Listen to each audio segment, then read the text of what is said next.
Hello friend, हमारे YouTube channel graduate GK वाला में आप सभी का स्वागत है। आपका अगला प्रश्न है, बिंबिसार ने ब्रह्मदत्त को पराजित कर कौन सा राज्य जीता था?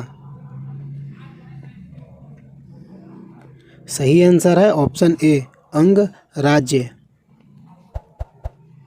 आपका अगला फैक्ट है, बिंबिसार ने मगध पर 544 ईसा पूर्व से 493 ईसा पूर्व तक मगध पर शासन किया था। आपका अगला प्रश्न है, हर्यक वंश का दूसरा शासक कौन था? सही आंसर है ऑप्शन ए, अजात शत्रु। आपका अगला प्रश्न है, राजगीर में दुर्ग तथा स्तूप की स्थापना मगध के किस शासक ने किया? सही आंसर है ऑप्शन बी, अजात शत्रु। आपका अगला फैक्ट है, बिंबिसार को मगध साम्राज्य का वास्तविक संस्थापक या राजा माना जाता है। बिंबिसार ने गिरिब्रज या जिसे वर्तमान में राजगीर के रूप में जानते हैं अपना राजधानी बनाया। बिंबिसार ने राजगीर को अपना राजधानी बनाया। आपका अगला फैक्ट है, अजातशत्रु पूर्वी भारत में मगध के हर्यक वंश का एक शासक था। हर्यक वंश का शासक अजातशत्रु था।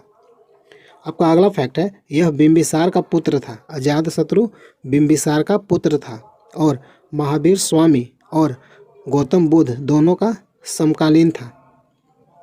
आपका अगला प्रश्न है, वज्जी संघ के लिच्छवियों को पराजित करने वाला मगध का शासक कौन था? सही आंसर है ऑप्शन बी, अजातशत्रु। आपका अगला फैक्ट है, बिंबिसार का शासनकाल 558 ईसा पूर्व से 491 ईसा पूर्व तक था। आपका अगला फैक्ट है, अजातशत्रु का शासनकाल 492 ईसा पूर्व से 460 ईसा पूर्व तक था। आपका अगला फैक्ट है, उदयन का शासनकाल 460 ईसा पूर्व से 440 ईसा पूर्व तक शासन किए थे। आपका अगला प्रश्न है, अजातशत्रु के साथ प्रेम संबंध के लिए चर्चित नर्तकी अम्रपाली कहाँ की थी? सही आंसर है ऑप्शन सी, वैशाली नगर। आपका अगला प्रश्न है, अजातशत्रु ने किस राज्य के साथ युद्ध में प्रथम बार रथ मूसल तथा महाशिलाकंटक नामक हथियारों का प्रयोग किया? सही आंसर है ऑप्शन सी, लिच्छवी। आपका अगला प्रश्न है, प्रथम मगध साम्राज्य का उत्कर्ष किस शताब्दी में हुआ था? सही आंसर है ऑप्शन बी, 6ठी शताब्दी में। आपका अगला प्रश्न है, पाटलिपुत्र नगर की स्थापना किस शासक ने किया था? सही आंसर है ऑप्शन सी, अजातशत्रु। आपका अगला प्रश्न है, किस राजा ने पाटलिपुत्र को सर्वप्रथम मगध की राजधानी बनाया? सही आंसर है ऑप्शन ए, उदयन। आपका अगला प्रश्न है, हर्यक वंश का अंतिम शासक कौन था? सही आंसर है ऑप्शन सी, नागदशक। आपका अगला प्रश्न है, हर्यक वंश के उपरांत मगध पर किस वंश की सत्ता स्थापित हुई? सही आंसर है ऑप्शन ए, शिशुनाग वंश।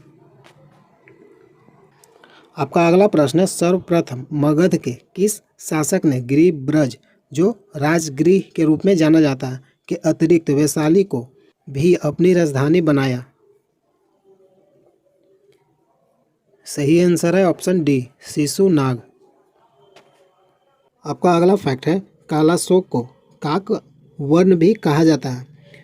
आपका अगला फैक्ट है, कालशोक शिशुनाग का उत्तराधिकारी और मगध का शासक बना।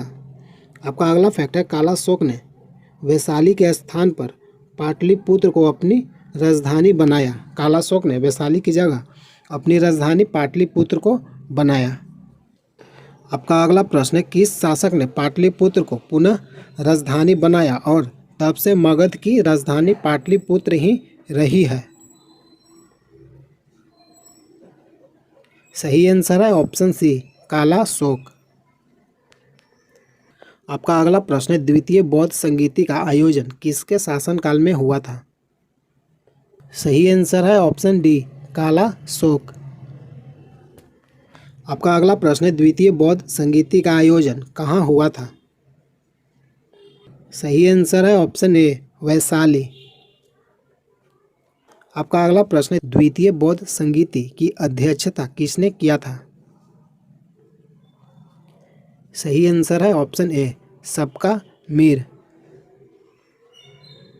आपका अगला प्रश्न है, नंद वंश का संस्थापक कौन था? सही आंसर है ऑप्शन ए, सम्राट महापद्म नंद। आपका अगला प्रश्न है, मगध के किस शासक को कली का अंश, परशुराम अवतार, क्षत्रियों का नाशक, सर्व छत्रांतक, एक छत्र और एकराट कहा गया है? सही आंसर है ऑप्शन बी, महापद्म नंद। आपका अगला प्रश्न है, नंद वंश का अंतिम शासक कौन था? सही आंसर है ऑप्शन सी, घना नंद। आपका अगला प्रश्न है, प्रथम बौद्ध संगीति का आयोजन किसके शासनकाल में हुआ था? सही आंसर है ऑप्शन बी, अजात शत्रु।